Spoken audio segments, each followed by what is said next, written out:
I'm John McKee, editor of Messianic Apologetics, messianicapologetics.net. And I would like to welcome you to this episode of Messianic Insider, your theology and news roundup for September the 19th, 2025. All right, so we are now live. We had a slight mishap getting started, so I had to set up the stream again. Some of you all are aware how there's a new version of the Mac OS Tahoe. So sorted through a few things still with the new Mac OS, and a few things have slowed down just a little bit. But I'm sure that we're not going to have some of the same sluggishness as we did yesterday, but just appreciate that you will keep these things in mind as we have our stream today. All right, so there are a number of news events we will be going through because there are the ongoing situations, right? Israel in the Middle East, Russia, Ukraine, dramas here at home in America. And we have the fall high holidays coming up next week. Monday evening, I will be remembering Rosh HaShanah, the Feast of Trumpets, with my local Messianic Jewish congregation.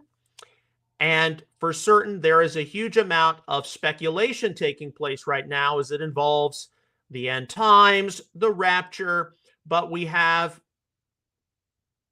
various countries which have announced an intention to recognize an independent Palestinian state. There are all kinds of things which the Lord is using to get our collective attention. And it is not business as usual anymore by any means. We were going to have a slightly longer theology roundup, but I have opted to go with something shorter, mainly because I've got a lot going on today. Things I have to get finished before the weekend. But this is a very timely subject. We're going to talk about the issue of the last trumpet. This brief teaching has been taken from our ministry publication, When Will the Messiah Return? The Dangers of Pre-Tribulationism. This is the combined single volume we released right before the Messiah 2025 conference. Over the years, many would get When Will the Messiah Return and not know that there was a further study, Dangers of Pre-Tribulationism, or vice versa. So this has combined all the material into a single book, and there is more information regarding the end times prophecy. And should the Lord tarry, and I believe he will, this will lead to some other studies and probably writing on the end times. All right, so let me switch windows really quickly and we'll get into the analysis on the last trumpet.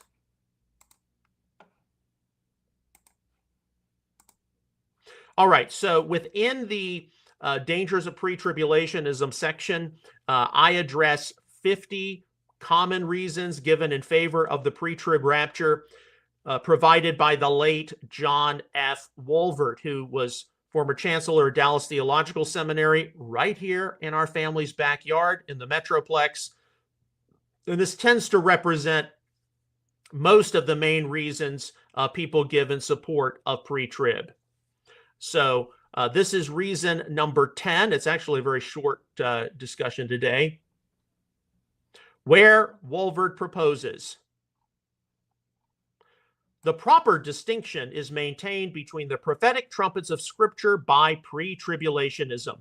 There is no proper ground for the pivotal argument of mid-tribulationism, which is a position I don't hold to, that the seventh trumpet of Revelation is the last trumpet, in that there is no established connection between the seventh trumpet of Revelation 11, the last trumpet of 1 Corinthians 15:52, and the trumpet of Matthew 24:31. They are three distinct events. All right, so before we get into this, you don't hear that much anymore about the mid-trib position. That has frequently given way now to the pre-wrath rapture view. And I do believe, by the way, as a post-tribulationist, that we are spared from the wrath of God. I've got a friendly disagreement with pre-wrathers on what the wrath of God specifically composes, but we believe that you're spared from the wrath of God. But mid-trib was the belief that the rapture takes place in the middle of the tribulation, and according to Walvard's reasoning here, mid-trib would give the last trumpet an association, Revelation 11, 1 Corinthians 15:52, and Matthew 24:31, which, by the way, is common post-tribulational argumentation as well. Okay, so let's go into this really quickly. This is another pre-tribulational claim against mid-tribulationism. There are more which we address in the resource. And we emphasize once again that we are not mid-tribulationists. However, since mid-tribulationism does attach a significant importance to the last trumpet here, pre-tribulationists assume that there are differences between the trumpets of Matthew 24:31, 1 Corinthians 15:52, and the seventh trumpet of Revelation 11. John Walvard just states his view of how there is no established connection. They are three distinct events. However, what should immediately be obvious to the critical reader is that no reason or scriptural support is given as to why these must or even should be considered three distinct and separate events. I point this out because as a post-tribulationist, I hold that they are one and the same event. The verses are quoted below, first with Yeshua's words in Matthew, followed by his revelation to John, and then with Paul's admonition to the Corinthians. And indeed, how many of you coming up on the fall high holidays with the blowing of the shofar are going to see some of these passages referenced? Many of you likely will. At my own congregation, there tend to be different, important scripture readings from both the Tanakh and apostolic writings, and some of these passages will be referred to. But immediately after the tribulation of those days, the sun will be darkened and the moon will not give its light, and the stars will fall from the sky. Isaiah 13:10, Ezekiel 32:7, Joel 2:10, 31, 3:15, and the powers of the heavens will be shaken. And then the sign of the Son of Man will appear in the sky, and then all the tribes of the earth will mourn. And they will see the Son of Man coming on the clouds of the sky, Zechariah 12:10, 14, Daniel 7:13 and 14, with power and great glory. And he will send forth his angels with a great trumpet, and they will gather together, Isaiah 27:13, his elect from the four winds, from one end of the sky to the other. Matthew 24:29-31, New American Standard.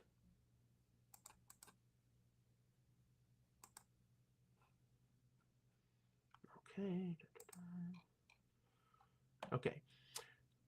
Then the seventh angel sounded, and there were loud voices in heaven saying, "The kingdom of the world has become the kingdom of our Lord and of his Messiah, and he will reign forever and ever." Revelation 11:15, New American Standard.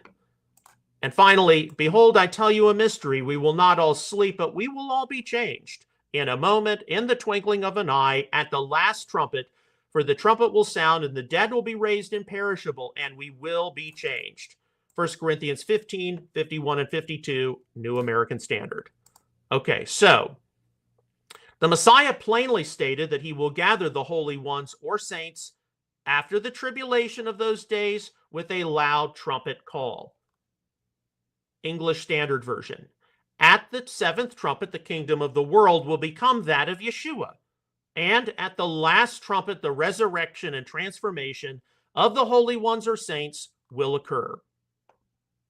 Why can Bible readers not view these three verses as speaking of the same event? Is it somehow because the idea of going through the tribulation period is unpopular? We may never know the pre-tribulationist reasoning suggesting that these are three separate events rather than these being three descriptions of the same event. So, There will doubtlessly be some reading of these passages at your different Rosh HaShanah Messianic services this next week. We will certainly have them at our congregation, but how much contemplation as to when these take place in reference to Daniel's 70th week will there be?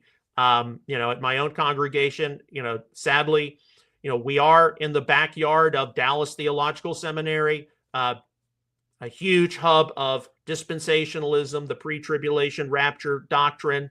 And along with that, while the majority of the people are post-trib, there's really not a lot of discussion about it from the main leadership. And some of this has to do with, we've got students, Messianic Jewish students who come through, who attend regularly, who are dispensational and pre-trib. And while no, it is not a salvation issue, as we contemplate the future, the ongoing validity and relevance of the pre-tribulation rapture doctrine is going to be under scrutiny, to say the least. All right, so let me switch windows back.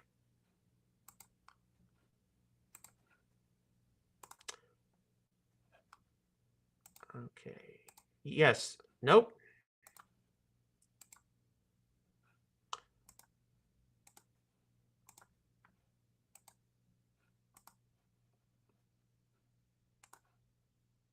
Okay, there we go. Yes.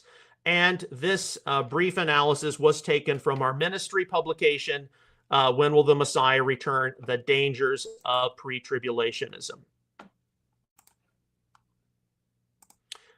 All right, so that finishes our theology roundup. Now we're going to get into some news. And there are a number of news items to be considering today. We do the news analysis after the theology roundup because of how the news is, of course, time sensitive. It changes day to day. We're doubtlessly going to see a lot of things take place during the next weekend, during the next week, especially with various world representatives going to the United Nations. But we are reminded of three main things. Number one, we got to be praying for peace. Israel, Gaza, the Middle East, pray for the release of the hostages. Pray that we do not see more conflict, more bloodshed. Number two, we need to be praying for peace between Russia and Ukraine, because this is a conflict which some of the news reports today appears to be widening a little bit beyond just drones entering into Poland, Romania. There's been some more which has taken place. And number three, we've got to pray for reason and sanity to prevail here on the American home front. Yes, we're still having to sort through the assassination of Charlie Kirk. That's going to be something which is ongoing. His funeral memorial service is this weekend in Arizona. But there's going to be the ongoing investigation into his tragic death. And of course, sorting through what his legacy was and what it meant. So there are a lot of things which we have to keep in mind here. And the Lord is in control. He's still on the throne. But there are a lot of things which are very, very concerning. All right, so all the news stories I'm about to go through, you'll be able to access these when this episode is archived later today at MessianicApologetics.net. So you can click on the links, read the articles, watch the different clips, etc. Okay, this is from Rabbi Raps. This is yesterday, 18th of September. And he is a Chabad rabbi. Some of you all may have encountered him on Instagram. Today, of course, speaking of yesterday, is National Cheeseburger Day. This is your friendly reminder that cheeseburgers are still not kosher according to the Torah. We cannot cook or eat milk and meat together. Wishing you a kosher day. Okay, so it is true that according to traditional Jewish kosher witnessed throughout a great deal of Jewish history, some would call this rabbinical kosher. Others would say the separation of meat and dairy products is derived from certain interpretations of Holy Scripture.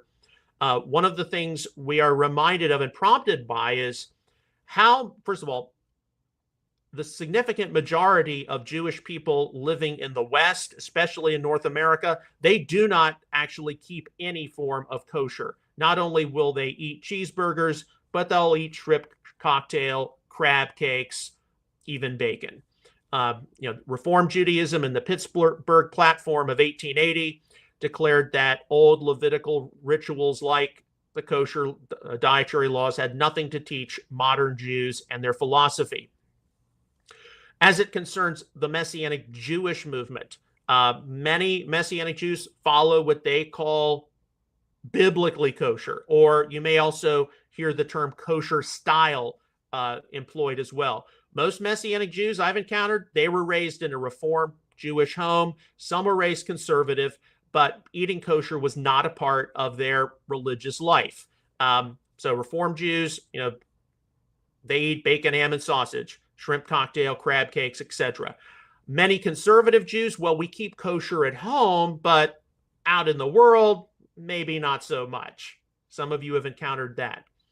And most Messianic Jews, in my experience in North America, they will mix meat and dairy. They think that is an inappropriate interpretation of various Torah instructions. They'd eat cheeseburgers, they'd eat a meat lasagna. When we go to the Messiah Conference in Pennsylvania, huge, of course, Messianic Jewish hub in the greater Philadelphia area. Up until COVID, there was a cheesesteak party held on, I think it was Wednesday nights. But it is true that separation of meat and dairy does come from an interpretation of different Torah passages. And in one's wanting to reach out to the Jewish community, we've got to be aware that it's an interpretation. It's hardly invalid. And we need to be willing to be flexible and refrain at times from mixing meat and dairy. So while my experience has been varied, my local congregation at its own egg at one period of time had the table as parv or neutral, and there was no mixing of meat and dairy during the congregational own egg. But you could go to different members' homes and even the rabbi's home and be served meat and dairy side by side. It's at the congregation where you're going to have a huge variety of people where that sensitivity was acknowledged. And probably the only other major experience I had was when I went to Israel in 2004 and was eating at an establishment. And I don't remember what I was eating, but someone was eating a bagel with cream cheese and they were sitting in the wrong location. And they were politely asked to, we have dairy customers eat over there. And we complied. It wasn't an issue. You don't tend to find Messianic people separating meat and dairy that often. Now, it is true. Sometimes with some of the products you may choose to eat, cheese is added in order to cover up the flavor of, I'm not going to say bad meat, but substandard meat. So you might want to, from time to time, not eat a cheeseburger and see what it tastes like. Also, as a consequence of veganism of all things, there are kosher restaurants now you can find which serve quote unquote cheeseburgers, but they will be using vegan cheese. And they may even be using something like beef bacon or lamb bacon. So that is an interesting innovation as well you need to keep in mind. Okay, so we're just going to briefly note this. This is from the New York Post yesterday. Welcome to Cheeseburger in Paradise. National Cheeseburger Day is on Thursday, and to celebrate, restaurants are serving up some hot and juicy deals. And indeed, I even went to Buffalo Wild Wings yesterday and got a 2-for-1 cheeseburger. But I have noted that we probably need to discuss the issue of what does it mean not to boil a kid in its mother's milk? How has that been interpreted? We'll discuss that in a future session, future episode of Messianic Insider. Okay, now to more, specific news. From Stand With Us yesterday, 18 September, historic day as Fiji becomes the 7th country to move its embassy to Israel's capital, Jerusalem. Well, way to go, Fiji. Although Fiji, no offense to Fiji, is a Pacific island. It's not like a huge major Western country, which would be, of course, a huge symbol moving its embassy to Jerusalem. Be huge, of course, for countries like the United Kingdom, France, Germany, Italy, some of these big G7 members to do it. But it's a symbolic gesture, and it is important. I don't think very many countries are going to move their embassy to Jerusalem. That doesn't mean they won't have different diplomatic presences in Jerusalem. It just means they're not going to move their embassy and thus enter into a big debate with the peace process. From open source intel yesterday, September the 18th, just in, Germany's Merz, this is German Chancellor Friedrich Merz, for Germany, recognition of Palestinian statehood is not up for debate today. Okay, so even though there are various countries which have acknowledged that they're probably going to recognize an independent Palestine, Germany, as of today at least, does not appear to be one of them.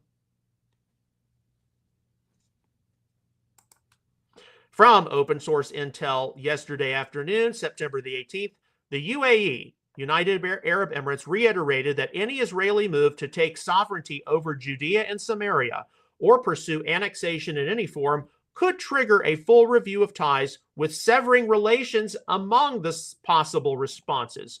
So we've heard conflicting reports about this. If Israel decides to annex or extend sovereignty over parts of Judea and Samaria, i.e. the West Bank, the UAE, would they go as far as severing diplomatic relations? Would they just recall their ambassador? I mean, these are the kinds of things which can change day to day. With that in mind, here we have open source intel yesterday, September the 18th. French President Macron, recognizing a Palestinian state is the best way to isolate Hamas. All right.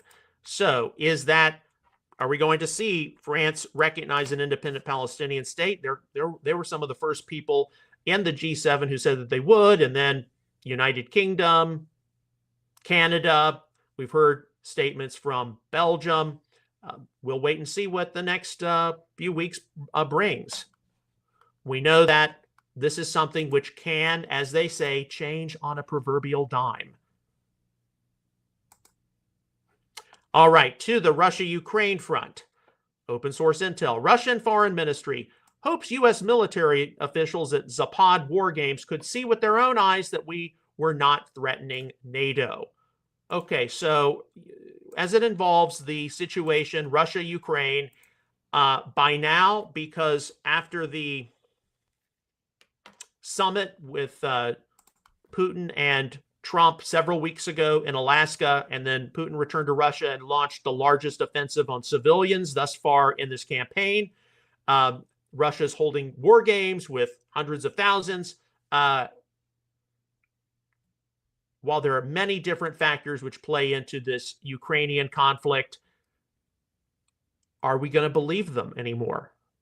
If you are serious about peace, you will pull back. You'll make some kind gestures to the Ukrainian people. You'll try to lessen tensions rather than intensify them. Okay, here's a clip I recommend that you watch. Keith Olbermann defends Charlie Kirk's assassin, Tyler Robinson, by saying it was simply a man protecting someone he loved. Now, Keith Olbermann, why don't you go back to ESPN Sports Center, please? That's when I was growing up, that's what I remember Keith Olbermann for. I don't really recall him having that many political aspirations. But yeah, once he got into politics and this kind of commentary, he just started going downhill and off the proverbial reservation. But he's free to have his opinion because we do have the First Amendment. But we are also free to disagree with him. From open source intel yesterday, September the 18th, 3:13 p.m. Just in, Washington just blocked another UN Security Council resolution calling for an immediate ceasefire in Gaza.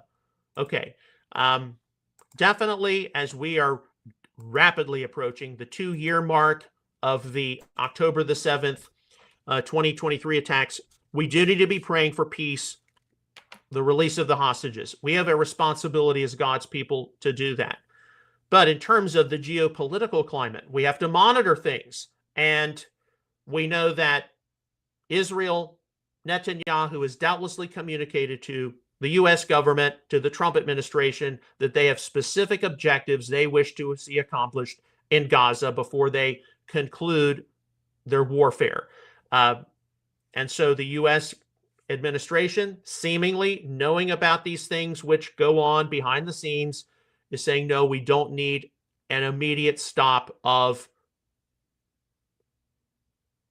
warfare, of hostilities in Gaza. But as God's people, as believers, we do need to pray for a quick conclusion to all of this. Okay, here's something which came across my feed on Instagram from The Rift. This is Elijah Schaefer's channel, and they're commenting on something which Attorney General Pam Bondi recently said. Attorney General Pam Bondi on the Katie Miller podcast spoke out against the rise in anti-Semitism on college campuses. Okay, excellent. And vowed to crack down on hate speech, claiming that free speech is sacred.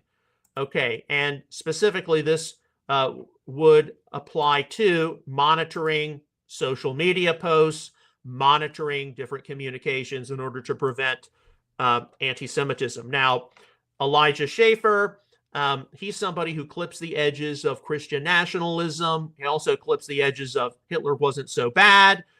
And, you know, definitely clips the edges of, well, the U.S. government is highly influenced by Israel, by AIPAC, and I don't know where he stands theologically, but he would, in all probability, lean towards some kind of supersessionism.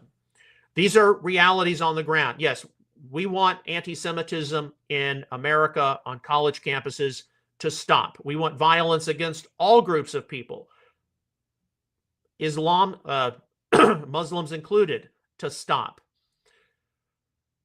We want there to be free and open exchange of ideas, but not with the threat of violence against someone's person.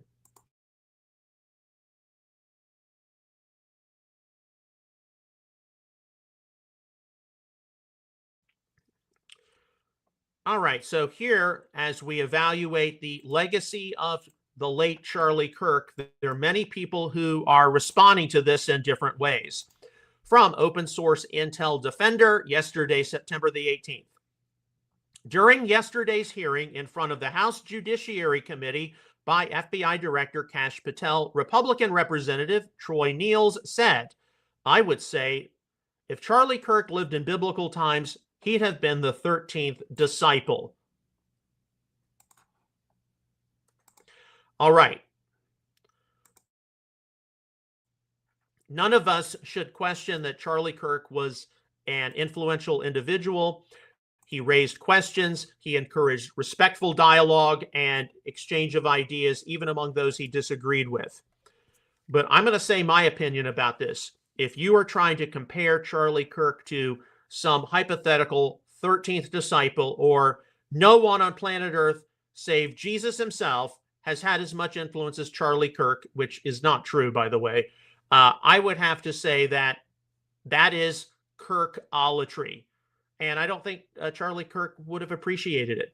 We need to guard ourselves against things like Kirkolatry, Trumpolatry, even in the Messianic community, BBolatry. These are all human beings. No, I still have to say that I think Shakespeare had more influence than Charlie Kirk. Okay, from Open Source Intel, and this has been circulating all over social media the past few days. This is one source which came up in my feed. 17-second clip, and I retweeted this on X. Megyn Kelly, everybody under 30 is against Israel. Okay, that is an opinion, of course, but it's an opinion we have to take note of. those who are the children of Generation X, maybe even the children of some of the older millennials. They're not supporters necessarily of the state of Israel. Some of this has to do with, number one, many of them were not raised going to church or around a Bible, even if that church was supersessionist. They'd still have to encounter ancient Israel, the Jewish people, Second Temple Judaism, and know that God had some major activities take place in that narrow strip of land. Number one, so many are just not, they just don't grow up. They haven't been growing up around a religious environment. Their parents say, well, you can choose your religion when you grow up. Well, for many of them, they are not choosing any religion. But then number two, those who are in fact raised in a religious environment, they have seen some of the negative influence of dispensationalism. Its idea that believers are just going to be beamed out of the world. And so all the problems which are in the world today, we really don't have to do that much about, because Christ is going to return for his bride. And then the world's going to go through a terrible season of hardship, and the church won't be here. So people can be indifferent to tragedies as they take place. Also, along with that, a lot of the pre-tribulation rapture speculation and 6,000-year date setting, it passed its expiration date around the turn of the millennium into the 2000-aughts. Now here we are in 2025, and people expect us to take this, September the 23rd, rapture prediction crap seriously. That date is going to come and go. So these are contributing factors to people no longer supporting Israel, because we got to support Israel because we'll be accelerating the pre-trib rapture. There are other factors as well. Some of them do involve interpretations of different Bible passages and replacement theology in the church as some new Israel. And we're definitely getting into that more and more as Messianic Apologetics. Okay, so here's a clip yesterday. My mother had me watch. Excuse me. So sorry about that. It's 3 minutes, 37 seconds. It's from Fox News. It was I saw it on Hannity, and it's from Frank Turek, Christian apologist and author. He was present at Utah Valley University when Charlie Kirk was shot.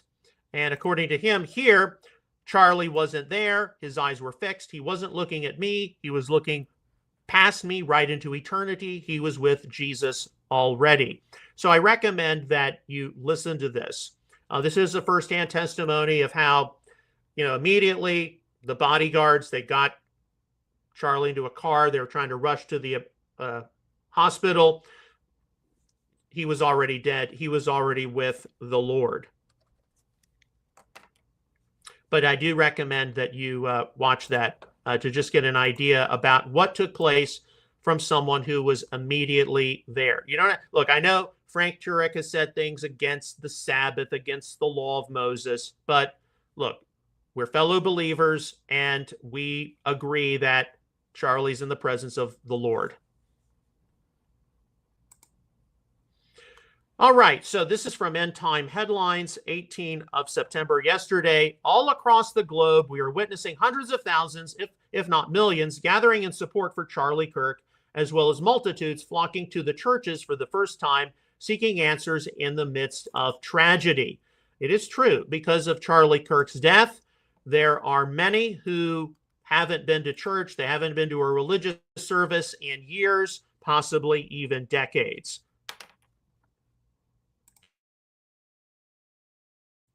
And how many people are going to be showing up to your Messianic congregation as we'll call it, indirect result of what took place?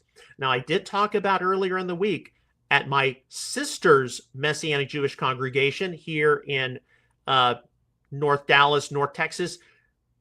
On this past Shabbat, they did not recognize Charlie Kirk's death. They didn't mention it at all.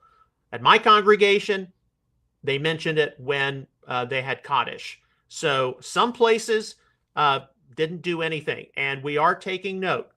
Yes, we got to guard ourselves against Kirkolatry, but this is one of these watershed events which takes place every generation, like a JFK assassination, MLK assassination, a 9/11, a 2008 financial crisis. This is something which is going to have an effect in the coming years.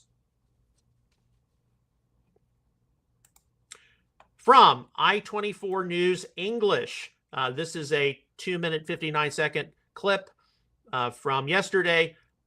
I believe Israel has the full right to ensure a safe future for itself.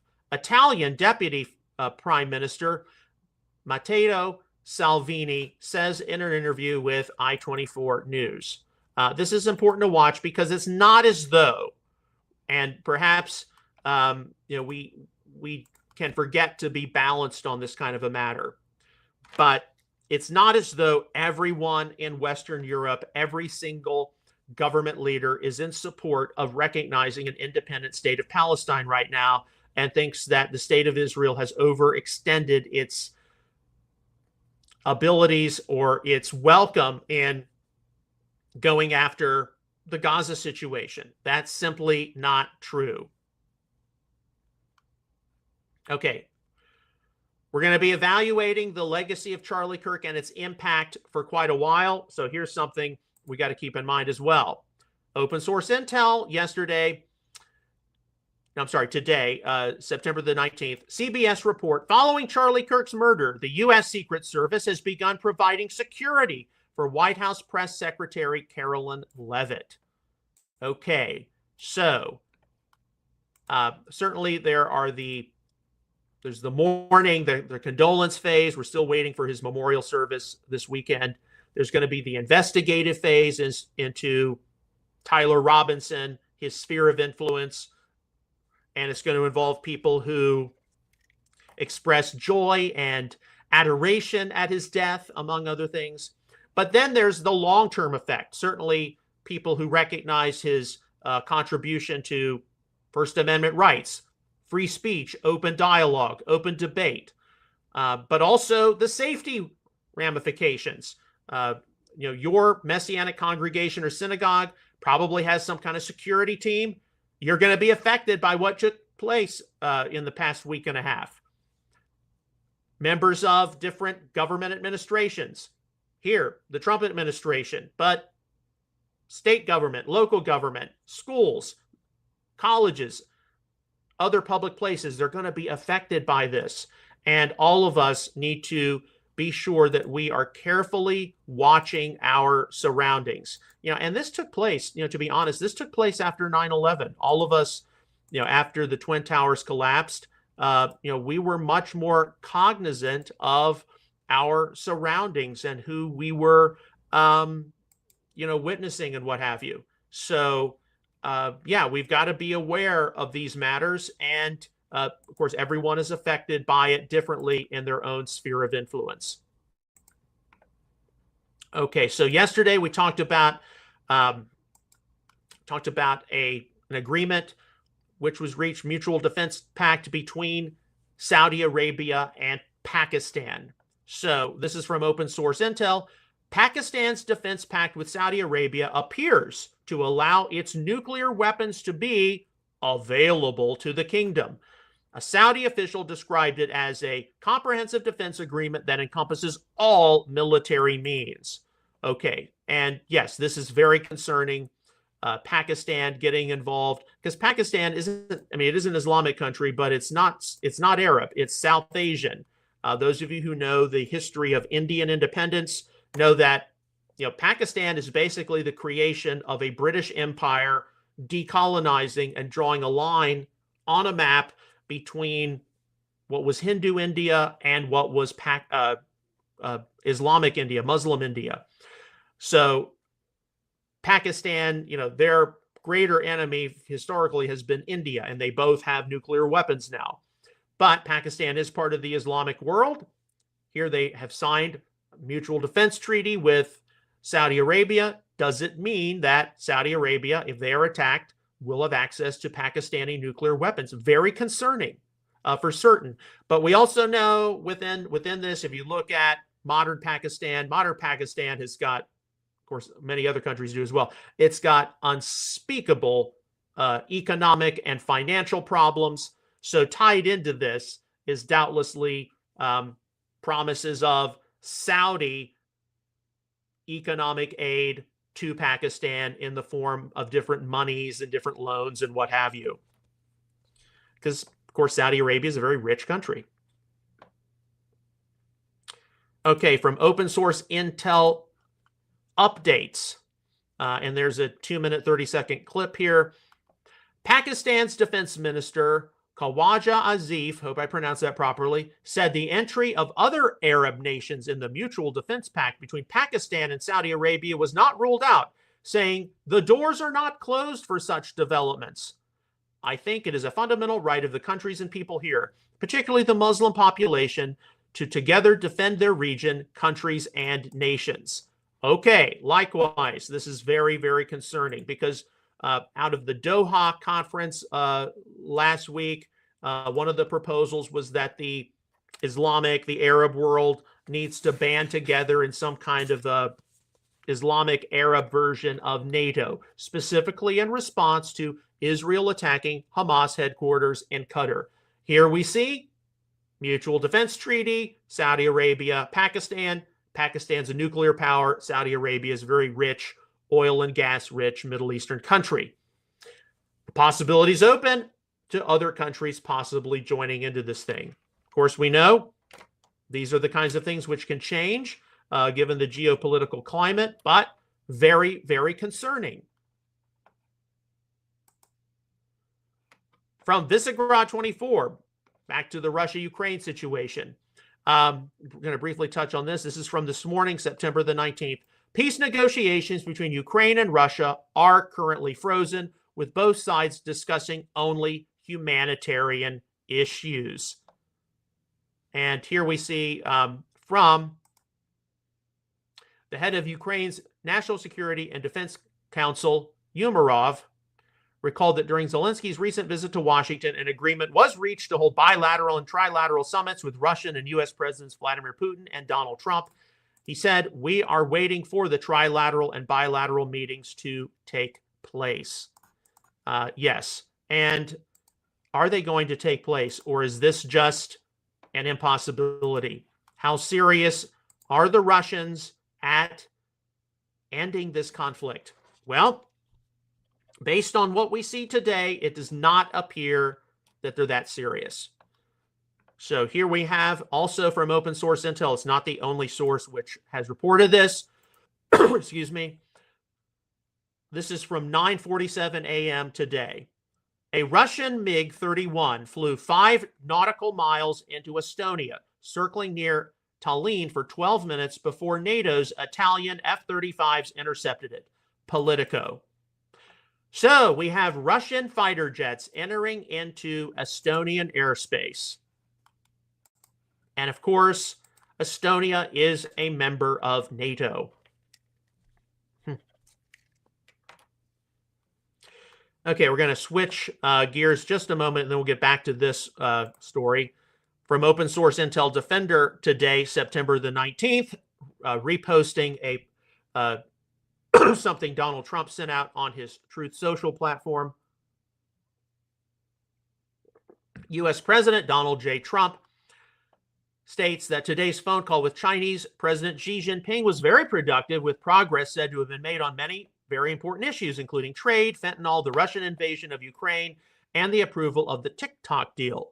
In addition, Trump states that he has agreed to meet Xi at next month's Asia-Pacific Economic Cooperation Summit in South Korea, and that he will also travel to China early next year, while Xi will visit the United States at an appropriate time. Okay, so we know that if any country can help lessen the crisis, Russia-Ukraine, whether we like it or not, it is going to be the Chinese. Originally, back in the Cold War, China was the younger brother of the Soviet Union. Now that role has kind of shifted, and hopefully sanity will prevail. We don't need World War III. We don't need an ongoing war of attrition between Russia, Ukraine, and then some of these outliers. You know, drones going into Poland, going into Romania, Russian Air Force going into Estonia. All right, so here we have from The New York Post today, this is about an hour or so before we went live. 3 Russian military jets crossed into Estonia's airspace Friday in what the NATO member called an unprecedentedly brazen violation during an alarming escalation of tension in the region. The trio of Russian MiG-31 fighters violated Estonian airspace for 12 minutes, the government said, just over a week after more than 20 Russian drones entered Polish airspace. And I can say that before going live, Estonia has called for the activation of NATO Article 4, which basically means NATO members have to consult with one another as the territory of a NATO member was somehow violated. There was an incursion of sorts. That does not mean that a NATO member was attacked, but it does mean they all have to come together. They've got to talk about it. They have to look into this, and probably various defensive measures, in this case, further defensive measures, will be taken. All right, and our last story, and this is from the Instagram channel Wild Olive Tree. This is from someone who is a supersessionist, replacement theology. You probably have seen some of his posts before. We responded to his claim that the kingdom will be given to another in an FAQ last year, actually. But here, he talks about how there is no such thing as a Messianic Jew, that we're all just Christians. We're all just believers. This is something different Messianic Jewish people, leaders, rabbis need to be paying attention to. He says Messianic Jews should not be a thing. A Jewish version of Christianity should not be a thing. And if you listen to this quote, listen to this fellow, he actually says, he actually makes the claim that integrating Jewish customs or practices by Jewish believers in Jesus is something contrary to the Bible. So what this would mean, in effect, is that Messianic Jewish believers observing something like Passover or Yom Kippur as a part of their ethnic and cultural heritage is, even though specified by the Bible itself, defined by the Bible, there's significant symbolism, there's significant imagery there depicting the work of the Messiah. For Messianic Jews to observe biblical practices, Passover, unleavened bread, Yom Kippur, specified in the Bible, is actually something anti-Bible. It's anti-biblical. And indeed, while I recognize that today we are living in a very complicated Messianic Jewish world where you see the rise of distinction theology, emphasizing differences first, not common faith first. A lot of this is targeted at non-Jewish believers who have been supernaturally led by the Lord to embrace their faith heritage and Israel scriptures, and it's kind of a know your place kind of thing. I understand that's a problem. We talk about it. We speak out against that.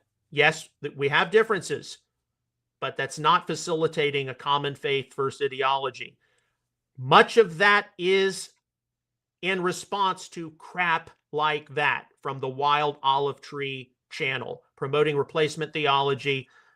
Jewish people who become believers in Jesus, they stop being Jewish and they start being Christian, and they cannot observe, at the very least, things like Shabbat, the appointed times, a kosher diet, circumcision, as a part of their Jewish culture, as is seen in Holy Scripture.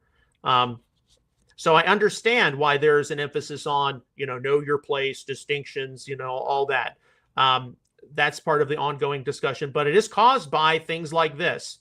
And unfortunately, since October the 7th, 2023, we've seen a rise in anti-Semitism, anti-Zionism, anti-Judaism, replacement theology, and it's not going to get better. What was the Megyn Kelly broadcast? Most of those under the age of 30, or those under the age of 30, don't support Israel. Of course, that is subjective, but it is something we still have to take note of. It means that it's not going to be like it was in the 1980s and 1990s anymore. And how many people are paying attention? All right, so we have covered a lot today. Just to give you a forecast into next week. Monday, we are going to be planning to have Messianic Insider because Rosh HaShanah, the Feast of Trumpets, doesn't begin until Monday evening. Yes, our ministry follows the standard Jewish rabbinical calendar, as does Messianic Judaism. So that's, to us, is not an issue. Because Tuesday will be in our congregational morning Rosh Hashanah service, probably not going to have an episode of Messianic Insider, but later in the day, I will be posting a McKee moment short, probably reflecting on what I've seen, everything else. Might even do something at the service and then later when I come home. Haven't decided that yet. By Wednesday, we should have normal Messianic Insider. And likewise, with that in mind, as we fast forward to the fall appointed times, I'll keep you up to date with our broadcast schedule, how we maneuver around that. But I will do my best to, whether we have Messianic Insider or McKee Moment shorts, I will be touching base with you and keeping you up to date with everything, at least with what God is doing with our lives and our ministry. As always, on behalf of Outreach Israel Ministries and Messianic Apologetics, I would like to sincerely thank you for your ongoing prayers, encouragement, and support of all of our ministry efforts. I encourage you to access our website, messianicapologetics.net, where you can find a wide number of free articles, frequently asked questions entries, some back issues of Outreach Israel News, back episodes of Messianic Insider, McKee Moments, and you can look into some of our adventures and activities from over the years. We'll see you again Monday with another episode of Messianic Insider. Until then, may God bless you, shalom, and take care.